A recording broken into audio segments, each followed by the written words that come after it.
नमस्कार दोस्तों, बात करते हैं टीपीसी ग्रीन एनर्जी की। 108 का स्टॉक हो चुका है और आज कुछ खास हुआ है बाजार में। 108 का स्टॉक 3.5% के आसपास की रैली थी, 2% के आसपास सेटल हुआ और वॉल्यूम बहुत ही तगड़ा आया है। बात करेंगे इस वीडियो में कुछ नई खबरों के बारे में। टीपीसी के ग्रीन एनर्जी को लेकर के आईसीआईसी सिक्योरिटीज ने एक बड़ा टारगेट दिया है, साथ ही यहाँ पर अपनी रेटिंग्स को भी इम्प्रूव किया है।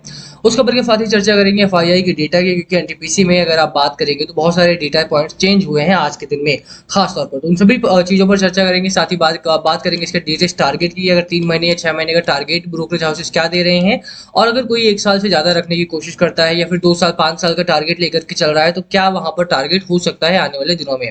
It's all based on studies analysis and not on proof. And वो आपको ध्यान रखना पड़ेगा कि we are not giving any kind of bye cell recommendation, तो ध्यान रख करके ही वीडियो को आगे देखना।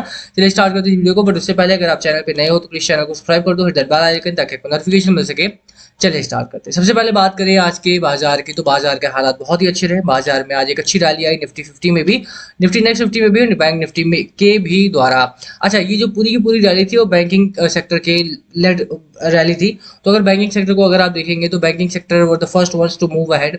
और मॉर्निंग में जब निफ्टी आपका रेड जोन में कामकाज कर रहा था, वहीं पर बैंक निफ्टी अगर आपने देखा हो तो बैंक निफ्टी आपका पूरा ग्रीन था। और यहाँ पर ना सिर्फ ग्रीन था, 0.5% के आसपास की रैली भी यहाँ पर थी, लीड भी थी यहाँ पे। साथ ही निफ्टी फाइनेंशियल सर्विसेज में भी एक अच्छी रैली रही आज, और उसी का कारण रहा कि आज निफ्टी 50 में एक बड़ी रैली की संभावना बनी है। अगर आपने कल के दिन में ग्लोबल मार्केट को ध्यान दिया हो तो ग्लोबल मार्केट बहुत अच्छे कल के दिन में नहीं थे, यानी कि S&P 500 में तो 2.5% के आसपास ही गिरावट भी कल के दिन में देखने को मिली। और बहुत सारे लोग मान भी रहे थे कि आज क्योंकि गिफ्ट निफ्टी भी आपका लोअर था तो यहाँ से गिरावट के संकेत दिख रहे थे। बट हालांकि क्योंकि बैंकिंग सेक्टर अब यहाँ से मूव कर रहे हैं, तो वहीं पर उसी रैली को फॉलो अप करते हुए निफ्टी 50 में भी एक बड़ी रैली की संभावना बनती है, और वो आई भी। दो चीजों पे फोकस करके चलना है। पहला कि पिछले अगर 2 दिनों में एफआईआई ने अच्छी खरीदारी की है, और अगर ये खरीदारी जारी रहती है, क्योंकि इनके पास पैसा है, इनके पास काफी पैसा आ चुका है और इन्होंने लगातार बिकवाली की थी, तो अभी यहाँ पर इनके पास पैसा आ चुका है भरपूर। और अब अगर ये खरीदारी करने उतरते हैं तो यहाँ से एक बड़ी रैली की संभावना बनेगी। आप 15 अप्रैल का डेटा देखेंगे तो 6,000 करोड़ के आसपास में खरीदारी हुई है। 16 अप्रैल का डेटा देखेंगे तो 3900 करोड़ की खरीदारी हुई है। वहीं पर डीआईआई की बात करें तो डीआईआई ने दोनों ही दिनों पर यहाँ पर अपना माल जो है वो बेचा था। तो ओवरऑल मैं बात कर रहा हूँ कि यहाँ पे आप देखिए कि जैसे ही एफआईआई अगर यहाँ पे नेट बायर बनते हैं तो उनका बड़ा फायदा होगा, हमारे लिए बहुत फायदा होगा, क्योंकि हमारी जो मार्केट लगातार लाल निशान के साथ बंद हो रही थी, खुल रही थी, वहां पर अब थोड़ा सा संयम आएगा, वहां पर थोड़ा सा अब यहाँ से रैली की संभावना बनेगी। अब बात एनटीपीसी की करें तो एनटीपीसी में कई बड़ी खबरें आई हैं, और उन्हीं खबरों में एक आती है कि आईसीआईसी सिक्योरिटीज ने अपनी रेटिंग्स को इंप्रूव किया है। और क्या टारगेट दिया उसकी बात हम बाद में करेंगे, लेकिन हाँ, ये पूरी खबर है, आप जाकर के मार्केट टुडे पर पढ़ सकते हैं, तो वहां पर आपको ये खबर पूरी मिल जाएगी, ताकि आपको पता चल सके कि हम किस टारगेट की बात कर रहे हैं। बात करें इसके चार्ट पैटर्न की, चार्ट पैटर्न में अच्छे चेंजेस यहाँ पर देखने को मिले हैं, खासतौर पे आज के दिन में। लेट मी शो यू, एक सेकंड में चार्ट को लोड कर लूँ एक बार। और यहाँ पर अगर आप देखेंगे तो कहीं ना कहीं यहाँ पर जो स्टॉक है आज के दिन में अपना जो प्रीवियस हाई था, प्रीवियस हाई यानी कि जहां से स्टार्ट हुआ था स्टॉक आपका, अराउंड 110 के आसपास की लिस्टिंग थी, 111 के आसपास की लिस्टिंग थी, वहां पर गया और वहां से फिर वापस आया है, यानी कि रिवर्स यहाँ पर हैमर कैंडल यहाँ पर बनी है। रिवर्स हैमर कैंडल की वजह से अब थोड़ा सा यहाँ पर प्रेशर बाजार में यहाँ पर आएगा। वॉल्यूम अच्छा आया था, वॉल्यूम अच्छा था, जैसा मैंने बोला कि 3-3.5% के आसपास के गेन यहाँ पर थे, 4% के गेन यहाँ पर थे, बट उसके बाद लगातार सेटलमेंट जो हुआ वो 2% के करीब में हुआ। एक सपोर्ट लेवल जो नियर बाई सपोर्ट लेवल है, दैट इज अराउंड 100 रुपीज के आसपास का, तो 100 रुपए का सपोर्ट लेकर के मुझे लगता है कि स्टॉक यहाँ पे थोड़ा सा करेक्ट यहाँ पर हो सकता है। अब ये बेस्ड ऑन चार्ट पैटर्न है, ये आपको ध्यान रखना है यहाँ पे, क्योंकि इसका जो इस वाले पॉइंट को देखेंगे, 50 डे मूविंग एवरेज जो है आपका वो भी वहां पर सेटल होता है, 20 डे मूविंग एवरेज है वो भी वहां पर सेटल होता है। तो 100 रुपए के आसपास तक का यहाँ पर करेक्शन यानी कि हो सकता है, थोड़ा सा यहाँ पे प्राइस जो है वो आ सकता है। रीजन वही है क्योंकि जो प्रीवियस हाई था, जो लिस्टिंग प्राइस था इसका, वो 110 रुपए के करीब का था, और वहां तक स्टॉक गया, वहां से सस्टेन नहीं कर पाया, बहुत सारे लोगों ने बिकवाली की, प्रेशर वहां पर आया और बाजार अच्छा था। हालांकि ऐसा नहीं कि बाजार में कोई खराबी थी, बाजार बहुत अच्छा कामकाज कर रहा था, ऐसे में भी गिरावट हुई, तो सिंपल मतलब है रिवर्स हैमर कैंडल यहाँ पर बनी है डेली चार्ट पैटर्न पर, तो उसका सीधा मतलब है कि बाजार में थोड़ा बहुत करेक्शन यहाँ पर इस स्टॉक में आ सकता है। Correction not in the sense कि अब यहाँ पे भारी बिकवाली होगी, बट हाँ, 100 रुपए के लेवल्स या 102 रुपए के लेवल्स यहाँ पर दोबारा आ सकते हैं। उन लोगों के लिए बेहतर रहेगा जो वेट कर रहे थे एवरेज करने के लिए, या जो वेट कर रहे थे खरीदारी करने के लिए। स्टॉक अच्छा है, कंपनी बहुत ही बेहतरीन कामकाज कर रही है, तो अगर थोड़ा बहुत यहाँ पर कंसोलिडेशन होता भी है ड्यू टू अ ब्रेकआउट, तो वो मुझे लगता है कि हेल्दी वे में लेना चाहिए। अच्छा, अब दूसरी बात यह है कि क्योंकि स्टॉक ने ब्रेकआउट भी अच्छा दिया था, लोअर एंड पर 88 रुपीज के आसपास आकर के रुका था, वहां से एक अच्छा बड़ा ब्रेकआउट आया, एक बड़ा रैली यहाँ पर देखने को मिली, तो अब कहाँ तक स्टॉक जाएगा और कितना समय यहाँ पर लगेगा, क्या टारगेट आ रहे हैं उसकी भी चर्चा यहाँ पर। सबसे पहले अगर टारगेट की बात करेंगे तो अपर एंड पर 111 का लेवल बहुत इंपॉर्टेंट इंपॉर्टेंट है। जैसा मैंने अभी भी बोला कि 111 के आसपास की यहाँ पर अगर आप देखेंगे तो लिस्टिंग यहाँ से स्टार्ट हुई थी, यहाँ से स्टॉक आपका चलना स्टार्ट हुआ था। लोअर एंड पर इशू प्राइस था, लिस्टिंग आपका 100% गेन के साथ हुई, उसके बाद यहाँ से लगातार एक अच्छी रैली आई थी, वो आपको याद होना चाहिए क्योंकि आप लोगों को जिसको भी मिला था आईपीओ उसके लिए बहुत ही फायदेमंद था।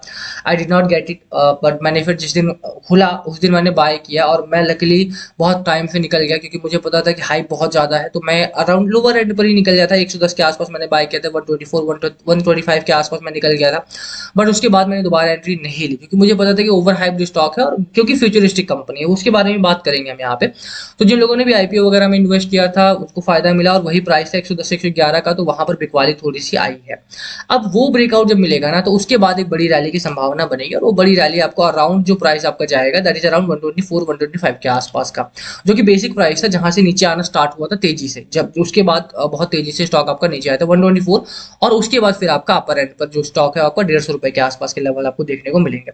स्टॉक का रेजिस्टेंस है ये टारगेट नहीं है। टारगेट की अगर मैं बात करूं तो टारगेट आपके हिसाब से होनी चाहिए, आपका टाइम फ्रेम में 124 का रेजिस्टेंस यहाँ पर स्टॉक फेस करेगा 111 के बाद में, और तब तक की स्मूथ रैली यहाँ पर रहने वाली है। उसके बाद 150 के आसपास के टारगेट्स यहाँ पर आएंगे। आप टारगेट्स की बात कर लेते हैं, दो तरह के टारगेट है यहाँ पे, दूसरा टारगेट मैं बता दूंगा यहाँ पे। आप देखिए सबसे पहले टारगेट की मैं चर्चा करूँ तो यहाँ पर दो रिपोर्ट्स है अपने पास, एक आईपीओ सब्सक्राइबर 19 जनवरी की 19 नवंबर की, तो यहाँ पर लेटेस्ट रिपोर्ट अपडेट नहीं हुई है। लेट मी शो यू कि लेटेस्ट रिपोर्ट में क्या कहती है। लेटेस्ट रिपोर्ट निवामा की भी आई है, वेचुरा की भी आई है, एक्सिस सिक्योरिटीज की भी आई है। तो उनके तहत अगर मैं बात करूँ तो स्टॉक आपका 124 125 के आसपास का तो टारगेट इनका पिछली बार का ही था, तो जो कि अभी बढ़ाया नहीं गया है, बट हाँ 125 प्लस करके टारगेट इन्होंने दिया है क्योंकि बाय रेटिंग आईसीआईसीआई सिक्योरिटीज ने भी दी है। 125 से ऊपर जाने की संभावना तो है। स्टॉक अच्छा कामकाज कर रहा है। लोअर एंड पर एक चीज आपको देखना होगा यहाँ पे, वो है कि फ्यूचरिस्टिक कंपनी है। इस पूरी खबर को अगर आप पढ़ेंगे ना ध्यान से तो आपको समझ में आएगा बहुत सारी चीजें कि किस तरह से कंपनीज काम कर रही हैं और किस तरह से आपको फोकस करके चलना है बाजार में। एनटीपीसी में किसी ने भी निवेश किया है तो one thing has to be remembered कि यहाँ से स्टॉक आपका बहुत तेजी से ऊपर नहीं जाएगा। स्टॉक आपका 150 तक जा सकता है, लेवल्स आ सकते हैं नो डाउट। 124 तक के लेवल्स बहुत जल्दी आएंगे, उसके बाद थोड़ा सा स्लो मूविंग कंपनी बनेगी। बट फिर भी जो चीज़ ध्यान रखने वाली है वो ये कि अगर आप यहाँ पे निवेश करने उतर रहे हो तो do not take it as a short term stock. Short term का कंपनी नहीं है, शॉर्ट टर्म में आपको थोड़ा सा नुकसान भी हो सकता है। कंपनी ने दिसंबर के क्वार्टर के नंबर भेज दिए हैं, मार्च नंबर के जब तक क्वार्टर के नंबर नहीं आते तब तक थोड़ा सा वेट एंड वॉच की स्ट्रैटेजी रखेंगे तो ज़्यादा बेहतर रहेगा।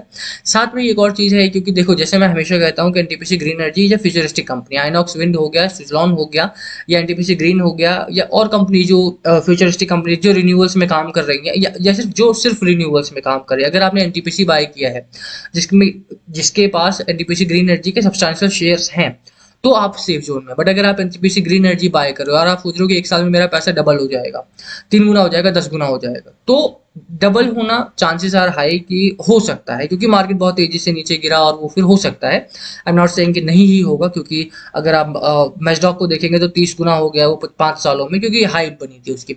वो हाइप अगर बनती है तो हो सकता है, बट कंपनी की इंट्रिंसिक वैल्यू में डबल नहीं होगा। इंट्रिंसिक वैल्यू डबल नहीं होगी एक साल में। ठीक है, इंट्रिंसिक वैल्यू की मैं बात कर रहा हूँ यहाँ पे। तो इंट्रिंसिक वैल्यू को देखते हुए अगर आप निवेश करने वाले हैं तो बहुत अच्छी बात है। इंट्रिंसिक वैल्यू में भी अगर आप देखेंगे तो 10x पर कामकाज कर रही है कंपनी और यहाँ से भी अगर डबल होती तो 20x पर जाएगी जो कि काफी हाई हो जाएगा।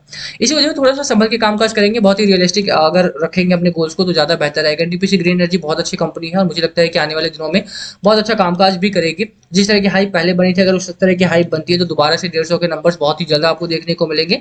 बट हाँ उस तरह की हाइप में ना फंसे तो ज्यादा बेहतर रहेगा क्योंकि जब ये स्टॉक आपका 150 तक गया तो उस टाइम पे बहुत सारे लोग फंसे थे और उनको निकलने के लिए समय भी नहीं मिला। तो हाइप में ना निवेश करें। जैसा मैं कह रहा हूँ कि NTPC green energy is a good company, futuristic company है, बहुत अच्छा हाई गोल है इनका, 16,000 मेगावाट की ऑर्डर बुक है इनकी, तो सब कुछ बहुत बेहतरीन है, लेकिन उसके लिए वेट करना पड़ेगा।